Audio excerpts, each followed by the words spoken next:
அருமையானவர்களே, இந்த நாளிலும் அவனுடைய வார்த்தை நான் இடத்திலே கொண்டு வருகிறேன். தேவன் பாருங்களேன், அருமையான தேவன், நாம் ஆராதிக்கிற தேவன். அவர் ஜீவனுள்ள தேவன் இல்லைங்களா? அவரை குறித்து ஒரு காரியத்தை 2 காரியத்தை சொல்றேன் இன்னைக்கு. எரேமியா 32:19 பாருங்களேன். யோசனையிலே பெரியவரும், செயலிலே வல்லவருமாயிருக்கிறேன். யோசனையில் பெரிய தேவன், செயலிலே வல்ல தேவன். அப்ப இந்த தேவன் யோசனையில் பெரியவர். இவர் யோசிக்கிற மாதிரி இந்த உலகத்துல யாருமே யோசிக்கிறது இல்லை.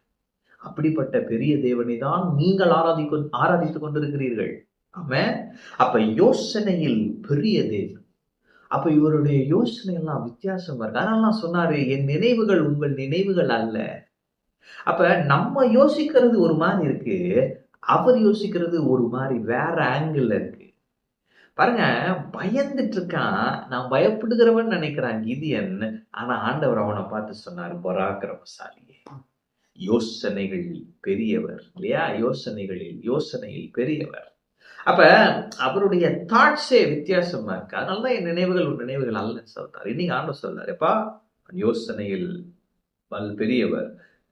நீ சொல்றாரு, எப்பா நான் யோசனையில் பெரிய தேவன். உனக்கென நிறைய யோசனை நான் வச்சுட்டு இருக்கிறேன். நான் நிறைய யோசிச்சுட்டு இருக்கேன். அது ரொம்ப பெஸ்டா இருக்குன்ற. ஆமென். அப்ப யோசனையில் பெரிய தேவன் உங்களுக்கு இன்று சில அவர் நினைத்திருக்கிற அந்த யோசனைகளை உங்கள் மனதிலே வைப்பார். நமக்கோ கிறிஸ்துவின் சிந்தை உண்டாயிருக்கிறது. ஆமென். அப்ப நீங்க அவர் மாதிரியே யோசிக்க முடியும். இன்னைக்கு அவர் அது உங்களுக்கு உதவி செய்வார். நீங்க அவர் எப்படி யோசிக்கிறாரோ அப்படி நீங்க உங்க காரியத்தை யோசிப்பீங்க. அவர் யோசிக்கிற மாதிரி நீங்க யோசிப்பீங்க. ஏன்னா உங்களுக்கு கிறிஸ்துவின் சிந்தை இருக்கிறது. ஆமென். அதே நேரத்துல இன்னொன்னு சொல்றேன். நீங்க ஒரு விதத்துல இது நடக்கும்னு நினைச்சிட்டு இருக்கீங்க. ஆனா இவர் யோசனையில் பெரியவர். அவர் வேறு விதத்துல கிரியை செய்வார். ஆமென்.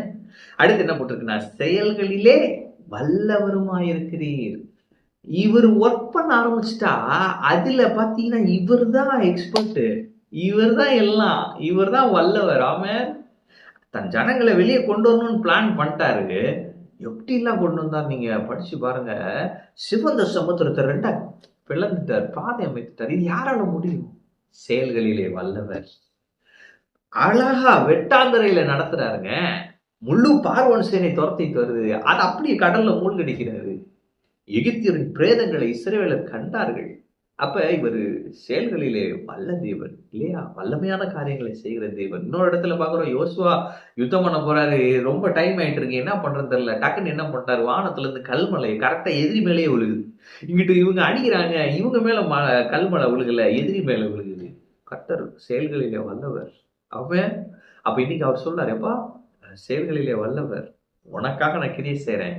நான் என்னோட வல்லமையை விளங்க செய்வேன். என்னுடைய கரத்தின் கிரியைகளை நீ பார்ப்ப, உன்னை சுத்தி இருக்கவங்க பார்ப்பாங்க. நான் செயல்களிலே வல்லவர், யோசனையில் பெரியவர், செயல்களிலே வல்லவர், நான் உன் தேவன் என்று சொல்லுகிறார். அப்ப அவர் யார்ன்றதை நமக்கு வெளிப்படுத்தி அவர் அதிலே மகிழ்ச்சி கொள்கிறார்.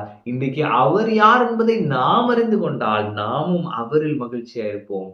எந்த பிரச்சனைக்கும் பயப்பட மாட்டோம். வர்றதை பார்த்துக்கலான்ற ஒரு கை பார்த்துக்கலாம், ஆண்டவர் இருக்காருன்ற அந்த எண்ணம் இருக்கும். ஆமென். எனவே இன்னைக்கு நான் சொல்றேன், யோசனையில் பெரியவர், செயல்களிலே வல்லவர். உங்களுக்காக அவர் இன்று கிரியை செய்வார். நீங்கள் தைரியமாய் சொல்லலாம், கர்த்தர் எனக்கு சகாயர், மனுஷன் எனக்கு என்ன செய்வார்? ஆமென்.